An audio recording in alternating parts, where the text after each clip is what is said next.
speak a few words regarding him. Please come on the stage, Dr. Devraj Shome. He has been a global pioneer in new techniques and solutions in facial plastic surgery and facial cosmetic surgery for more than a decade.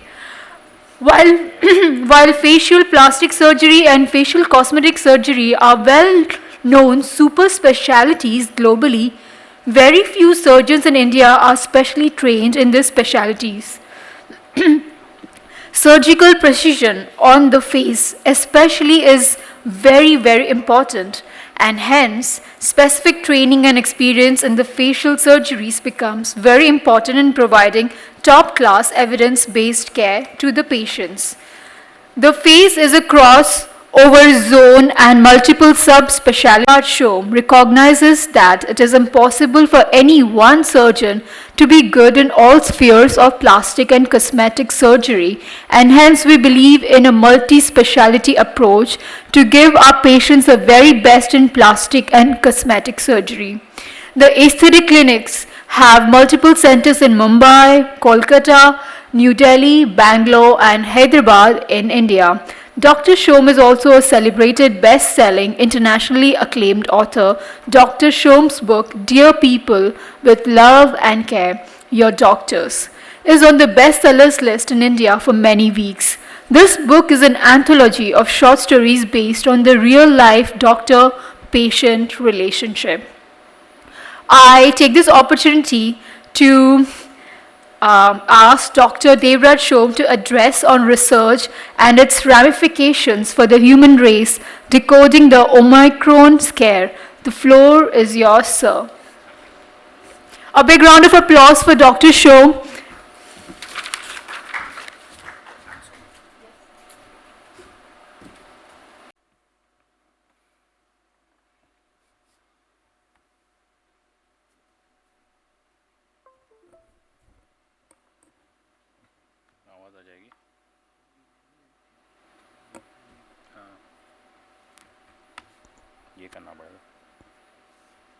Good afternoon, everyone. Am I audible? Okay. Good afternoon, everyone. Thank you so much for having me here, Satya. Thanks to the India Leadership Conclave for having me here once again. My name is Devraj Shome. We run a chain of clinics called the Aesthetic Clinics. We are in 10 plus cities now. And I super specialize in facial plastic and cosmetic surgery. Satya asked me to speak on a very difficult topic, research and its ramifications for the human race. And I'm not sure that I'm either qualified or able to speak on something which is such a large onus today, especially at a time when COVID is really devastating the planet. So I've divided my talk into multiple things. I've divided my talk on Corona. Omicron, as you're aware, is possibly going to lead to the third or the fourth wave, depending on which you believe was the earlier wave. And what does a lot of people in the audience may not necessarily be doctors. And therefore, many of you may be worried, what does this mean in terms of ramifications for India as well as for the globe with this new variant coming up? How many more variants? Do vaccines really work? And so on and so forth. So I'll speak about that. Then I'll speak about research in the pandemic and how a number of countries, including India, have sort of diversified and used research as a differentiator. There was a time when, unfortunately, we were known as someone who used to re-engineer patents in that sense. But it's good to know that now the world recognizes us for our research. I'm also going to talk about how the Aesthetic Clinics has invented a top-line hair growth formulation, which is now FDA approved in 10 plus countries, called the QR678. And how we at the Aesthetic Clinics are using research as a differentiator in order to progress with India and ourselves in terms of revenue as well. And then I'm going to talk about safeguards in research, academic plagiarism, and some of the other problems which younger countries in research like India are facing at this moment. I feel really frustrated about the fact that there are so many new viruses which are coming up. And we always want to wonder why all of these things are happening. I mean, why do we have Zika, Ebola, Hanta, Nipah, now Corona, all in one decade? Earlier, we had a situation where we didn't know all these viruses existed. So even when we were in medical school, these were not the viruses that we really were taught. And then ultimately, so many viruses coming up in recent future and in the recent past. So what exactly is driving this? In my opinion, it's just man being in conflict with nature in some sense. And ultimately, we all have, as Mahatma Gandhi famously said, we all have enough for everyone's need, but not enough for each person's greed. And that, I think, is something that the human beings have to remember.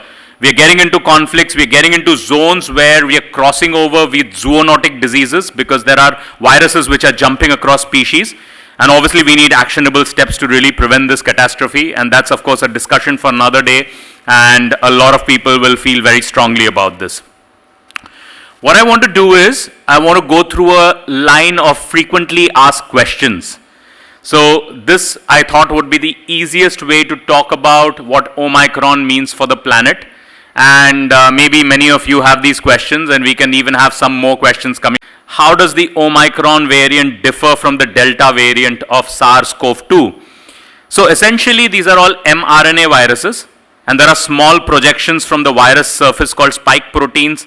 This actually helps the virus enter into human cells.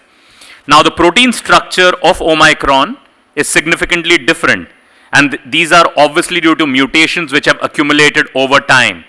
And these mutations which are accumulating over time are leading to the spike proteins becoming completely different.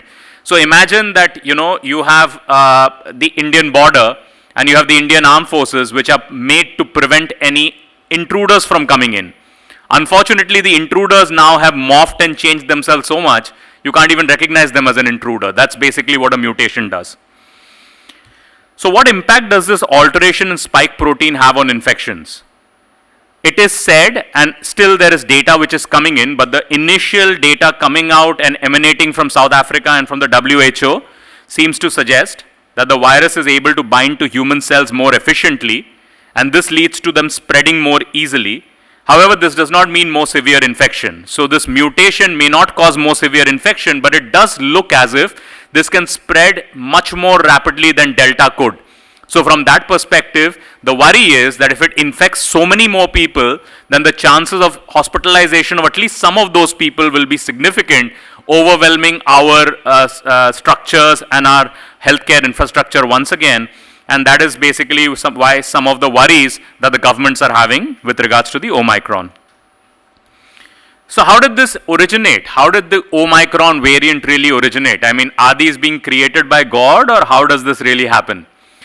So a significant mutation like the Omicron, actually there are two hypotheses, but it requires the virus to remain inside its host for a long period of time.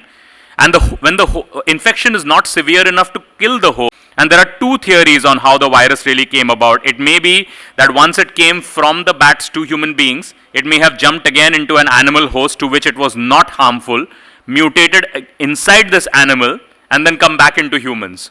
So a double sort of a transmission again. And then there's another theory which says that the virus may have lived inside a human with very low immunity, such as, let's say, an HIV patient. So then the virus stays long enough inside the human being's white cells and the other cell-mediated immunity does not fight the virus. And over a period of time, this particular mutation occurs. But for this mutation to occur, it takes about 300 days or so, such a significant variation. So obviously, that's why you're seeing it now and not earlier. So what influence does this mutation have on vaccines that we have and also on the vaccinated? I mean, there are people in the audience who are going to put their hands up and say, I got vaccinated twice. Now, how many more boosters will I need? So vaccines are mostly based on the spike protein, which means that vaccines are utilized to develop your cell-mediated immunity such that your cell-mediated immunity can then recognize the bad guys as the bad guys and then fight them. Problem is with the mutation, the bad guys cannot be recognized again, so the vaccine is not going to be as effective. The problem is that since the spike protein is significantly different, it is very, very likely that the existing antibodies in vaccinated people may not detect the virus very easily, and therefore it is theorized that the vaccine efficacy will reduce. But since a large portion of the virus is still the same, infections will occur, but the antibodies will then be able to take care of the virus, and we expect the vaccines to at least protect us from severe infections and death, if not from outright infection itself. And so the question is, will a vaccine booster really help? The challenge with any mRNA virus has always been this, whether it's the influenza, whether it's the COVID, the challenge has always been this, that basically any booster will increase the number of antibodies, but boosters typically work best against the variant in which they have been given. And unfortunately, it looks like we are going down the influenza vaccine route, where a new and dominant variant will occur every winter, and people will have to take boosters every year. As you might be knowing, influenza has 12 serotypes of the vaccine which are available, and so it's become a circus somewhat in that people are having to undergo vaccination with so many boosters. So what do we know this far? I mean, Omicron's not causing such severe disease. Why are we worried? Well, we may not see lockdowns as such, and given how natural selection usually progresses, a more infective virus is usually less. We might not see too many deaths or even hospital admissions, especially in populations that are double vaccinated. So we don't think that it is likely that a new wave is going to happen, but we have to make sure that we take all precautions, which means the unvaccinated should undergo vaccination, and we certainly should be wearing masks and maintaining social distancing still. So in general, if you have to keep yourself protected, getting vaccination with whatever is available, making sure we get that booster whenever it's available, and maintain high vigilance, wear masks, and remember, the match is not over till the ball is bowled. Similarly, the pandemic is not over at this moment, and it might not be as severe as before, it might not be like 2020 and 2021, but it does look like that 2022 also will see infections, if not outright hospitalizations and outright deaths in that sense. So that was my first part of the presentation. And the second part of the presentation is trying to figure out, Satya told me to speak on how we've used research as a differentiator. So I'm a practicing plastic and cosmetic surgeon, but I also run a chain of clinics called the Aesthetic Clinics. In that I've been an entrepreneur. And I've been a serial entrepreneur. My first company was called Merry Angels, that got acquired by 1mg, which later got acquired by Tata Digital, as you might be aware. So this is our second company.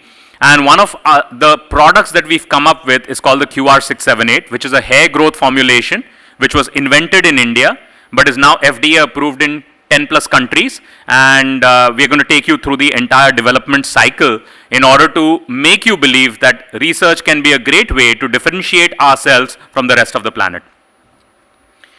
People might think that hair is not that important a problem, but hair is a really important problem.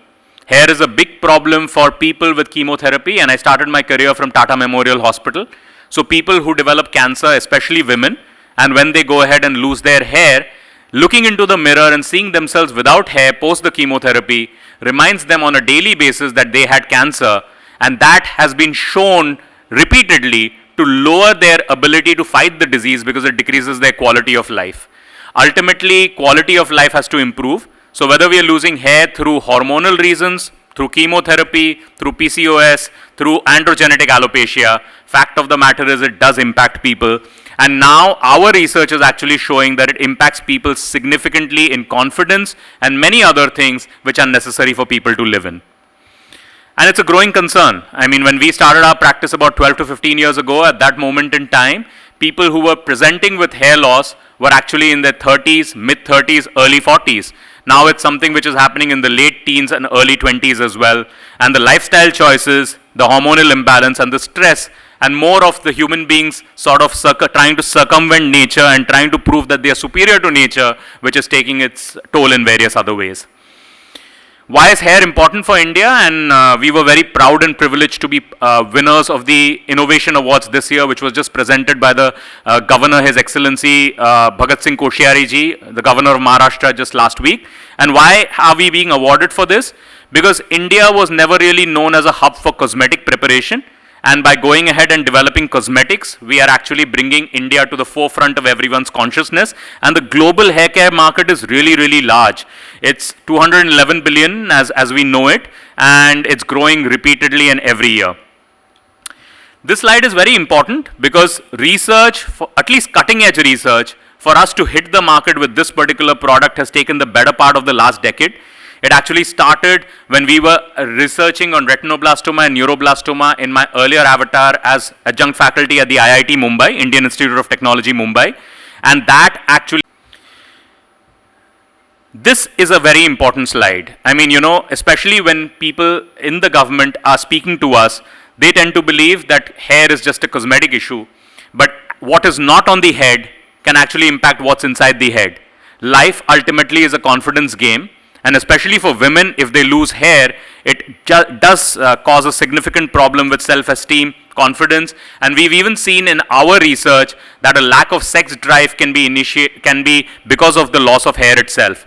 So what you think of yourself is most important. What we think we may be able to achieve, what we don't think we will certainly not be able to achieve, and hair plays a significant role in that. And what we see, which is basically just the hair loss and balding patches, is just the tip of the iceberg. That is also what we call the iceberg phenomenon, in that majority of the problems lie below the surface. There are obviously some available treatments which are there, but of the available treatments, including onion juice and Redensil, which are available all across the planet, only 2 were FDA approved, which is minoxidil and finasteride. And minoxidil, as you might be aware, had a 20-year patent cycle, went to Johnson & Johnson, which is Janssen, and then ultimately the patent life has gone away. So now all the large Indian pharmaceutical companies are into minoxidil. In fact, I'm told that Dr. Reddy's top line on minoxidil sales last year out of the patent life cycle. So these were the only 2 FDA approved. And now we're going to talk about the QR, which has received FDA approval in multiple parts of the planet. FDA approval is important to prove safety and efficacy. What you feel or what I feel has no realistic role in life. God knows the truth. Rest of us have to bring data to the table. And data has to prove that something is working in the appropriate manner. And that's where FDA approvals come in place for finasteride as well as minoxidil as well as the QR. Ultimately, safety and efficacy has to be proven by data. Like I said, only God knows the truth. While minoxidil and finasteride are there, the challenge is that minoxidil has been known to cause significant side effects, and the loss of libido is a significant side effect which has been spoken about in terms of minoxidil. I know all men would like more hair, but I'm not sure most men would want a loss in libido in order to take the minoxidil in order to grow more hair. So that's one of the major problems. The same is true for transplant surgery as well. Hair transplant surgery, we as cosmetic surgeons perform that all the time. And it's about taking hair from the back of your scalp and putting it on the front of the scalp. So actually it's a misnomer. If you talk about liver transplant or you talk about lung transplant, it comes out of another human being. But in this, the transplant is coming from your own donor hair, which is at the back of your scalp, which obviously it doesn't need rocket science to tell you that there is a limited amount of hair at the back of the scalp. There are 6,000 hair at the back of the scalp, you've lost 60,000. You can't really transplant these 6,000 and give the fullness which 60,000 would give. So these are some of the problems that we have, right? And even if you did do a transplant, fact of the matter is that doing a stent does not necessarily prevent the stent from getting blocked. You have to still take care of your cholesterol, you still have to do the walking, you still have to do the yoga, because the disease process in heart disease progresses relentlessly, similarly in hair loss as well. The disease process will continue, so just doing a transplant once in a while is not going to solve the problem. And then of course there's PRP that people use to make vitamin C serum. We don't really keep oranges and mixers in our clinic. We take vitamin C serum which has been produced by industry. Clearly there must be other ways of preparing growth factors in the 21st century instead of having a tedious way of taking your own blood and trying to process growth factors from that. And I mean, you know, when we started off with the QR678, it was really serendipity. We were trying to formulate certain drugs for cancer research, which ended up being very successful at the IIT Mumbai. And one thing led to the other. Serendipity led us to discover this hair formulation and then go the whole hog and get US patents, get patents in multiple countries and so on and so forth. And like I always say, if Henry Ford had asked people, what do you really want? People would have said a faster horse, because they didn't even know that a car could come out, right? So from that perspective, there's no use in really asking people sometimes what do you want. They will tell you that they want a faster horse. Inventors and initiators have to figure out solutions which the world has not thought about, and therefore it requires people to hit a target which others can't even see. So the QR678 is a first-in-class hair regrowth therapy, now 100,000 plus patients done.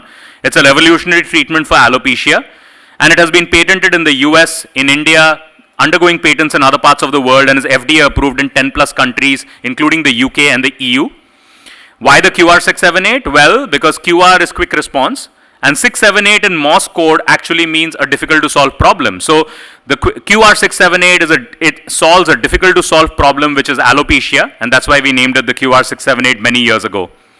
This is a unique mixture of biomimetic peptides or growth factors, and which have been driven into a formulation which treats male pattern baldness, androgenetic alopecia, and so on and so forth, and it treats other related causes of hair loss, including chemotherapy-induced hair loss. The advantages: it's cost effective, it's minimally invasive, it's plant derived, so there are no real side effects, and that's why it has a patent, and it's non-surgical. Not everyone wants surgery in that sense. It's administered to the scalp, so it's like a serum, and it causes hair growth. It's a patent website as well as the Indian Patent and Trademark Office websites. And these are all called cosmetics by the FDA bodies of various countries, and they've got approval as such in these countries. How it works is that when people are losing hair, they are actually going through a hair loss cycle, which is called the catagen phase or the telogen phase. And these hair growth factors actually cause the hair cycle to reverse, change, and grow. So areas where you're not seeing the growth, because of the cytokines and the transduction between the cells, they are converted into a growing phase, and then these new hair follicles also get greater amount of nutrients, etc., which in turn causes hair growth. Don't want to go through the detail, but that's something that you might want to understand. Anagen is the growth phase, and the catagen, the telogen phase is where the hair are growing, and this is converted by the QR678. These are some results that you might want to see, and that's how it causes. Now, especially in post-COVID, we are seeing a lot of patients with hair loss, and at this moment in time, this has actually been approved for post-COVID hair loss, and it's one of the only things which is approved for post-COVID hair loss for the telogen effluvium which it causes. And these are some of the results which have been caused with chemotherapy-induced hair loss, so on and so forth. And these are just because the talk is such, this started with an animal trial in 2010, followed by a human trial which occurred in 2012 to 16, followed by trials in various places about the PRP, comparing it with the PRP, comparing with how it works in female pattern alopecia, how it works in alopecia areata, how it works in persistent chemotherapy-induced alopecia, and so on and so forth. These are all papers which have been published in the top-line American dermatology journals, and that's how research really progresses. And that's why I say everyone needs to bring data to the table. So these are some of the research which has been published, and that's giving us a differentiator in trying to make sure that this product is then available all across the planet. These are the patents for the same. And these are the milestones really. It's taken a long time for us to get this product to fruition, but ultimately it's all been worth it, especially as we now look at reports coming in from the UK and the EU of this product, which was a proud made in India product, actually causing growth of hair all across the planet. And these are some of the other things which have been developed by us, the serums, the shampoos, these are all patented. We don't intend to go into a situation where we are competing with the large pharmaceutical companies or the large FMCG companies. These are all patented products which are then being released all across the world. And these are the countries where we are available right now. So all in all, thank you so much for having me here.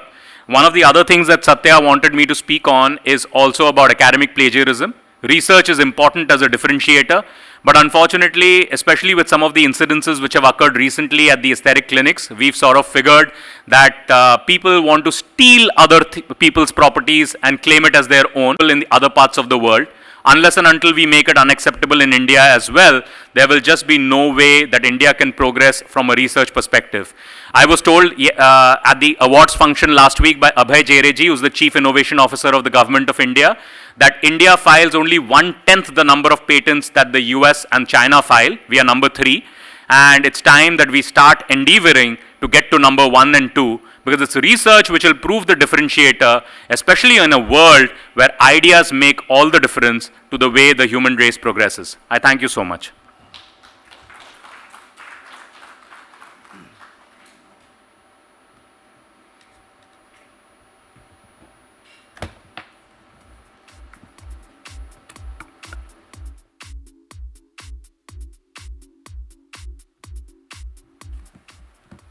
Thank you, Dr. Shom. I request you to take the center stage, and Dr. Satya Brahma has a token for you.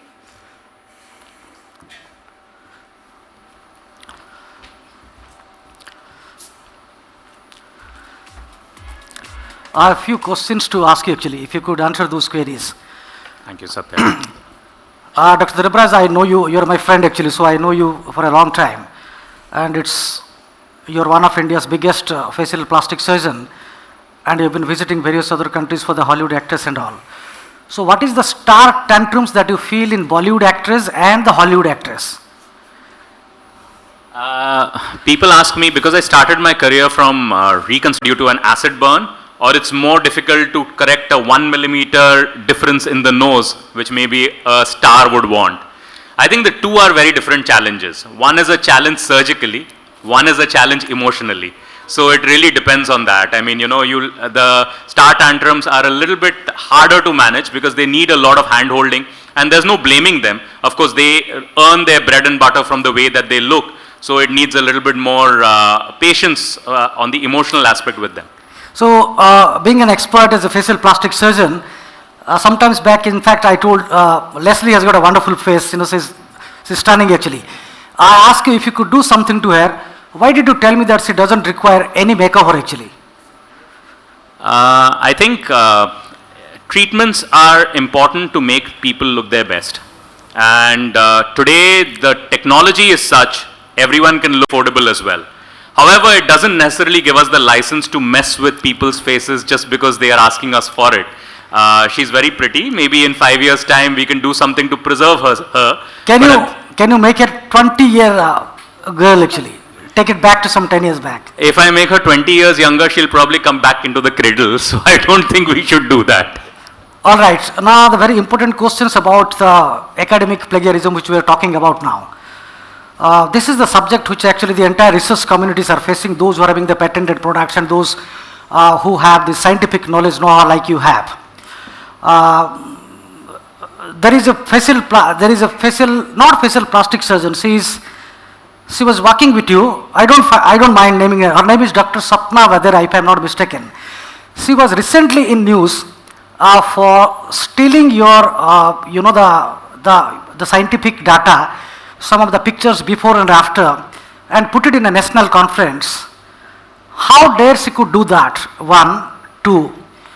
It seems that you don't have a system in place to check those things, to curb those things to happen. And third, what is the steps that you have taken against her? And fourth, how would you prevent that everything for the entire community to come in forth? Obviously, if someone steals something from you, or if someone steals anything from anyone, it's not a happy situation. And we do have systems in place. There are access-driven modules by which people don't have access to things which they don't require. But the biggest problem with human beings is we trust. And trust and people who break trust is something that no systems can really guard against. I feel strongly about this, and I did put it up on social media, and we are formulating a complaint to the medical and the dental councils against someone who used to be part of the family and my ex-student as well. More because I think it was shocking to me that, like you said, that people had the temerity to do that. In a world where everything is being recorded, to have the temerity to take material which is not your own and try to claim that it is yours, I don't think is appropriate. And it was important that we laid down the line, not only for the lady in question, but also for all future people who understand that these are things which are not acceptable and non-negotiable. Unfortunately, in India, sometimes we have the chalta hai attitude. And the chalta hai attitude is, oh, what's the big deal? I mean, she's taken something, she's used it, what's the big deal? It is a big deal. Ultimately, when people are working on research for a long period of time, it is a big deal. And it cannot be tolerated. And that's the message that we wanted to put across. And so, best wishes to her, but we'll be taking the next steps. And we have started taking the steps in that regard. Make no mistake, her name is actually Dr. Sapna Vadera. I have nothing personally against her. I also feel that you don't have anything personally against her. But it also gives me a kind of impression that if this could happen again and again, this will give a bad name. And one final question before I could let you go. At the time of giving a presentation, was she officially with your aesthetic clinic? No. She was using the material which did not belong to her. Again, if I am using material which belongs to, let's say, Murali Krishna Pharmaceutical Private Limited, You have to give source, yeah. the least I should do is write down on the slides that it's not my material and it's something that I've taken for someone. I think that's absolute basic courtesy and etiquette. So unfortunately that was not followed, and therefore we have to do whatever is necessary to protect our rights. Sources close to me revealed that when you confronted with Dr. Sapna Vadera for this kind of episode that took place, that she became aggressive and she came heavily on you. Is that true? Not really. I mean, I have been in the position of a teacher, so it's not something that gives me pleasure to be talking about as well. And like I said, it's not about the individual per se. It is more about the fact that some people in India believe they can get away with something like this. I think that's what we need to stamp down, because it is not okay for us to do this. And therefore, protecting our rights is something we are doing to send a message to the scientific community at large. So from our perspective, it's not person driven at all. It's no more process driven at this moment. Correct me if I'm wrong. Are there any proper legislation in India which gives exclusive rights for the owners to use the photographs of someone else with either written or tacit permission? No, so it's very clear. Our legal counsel has informed us that this is something which could lead to a FIR being filed. If you take something which is someone else's intellectual property, you could actually have a criminal case filed. We won't go that far. We don't intend to go that far. We don't want to go that far. We don't want to jeopardize someone's future in that manner. But definitely, at least a counsel complaint, so that this comes along with the name of this particular individual when anyone looks up her name, is very important, I feel. Is it the biggest lesson in your life that you have learned? No. I have learned much worse lessons in my life. So, no, it's not the biggest. So, if you could come this side. No, give it to me. This also, you give it later on.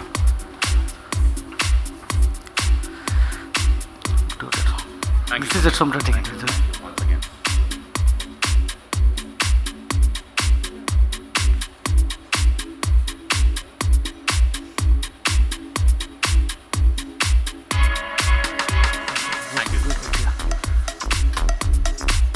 This is also something for you.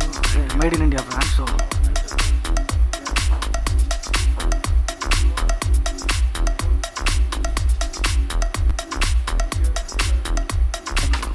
Thank you very much for coming. Thank you very much. I know you have taken out from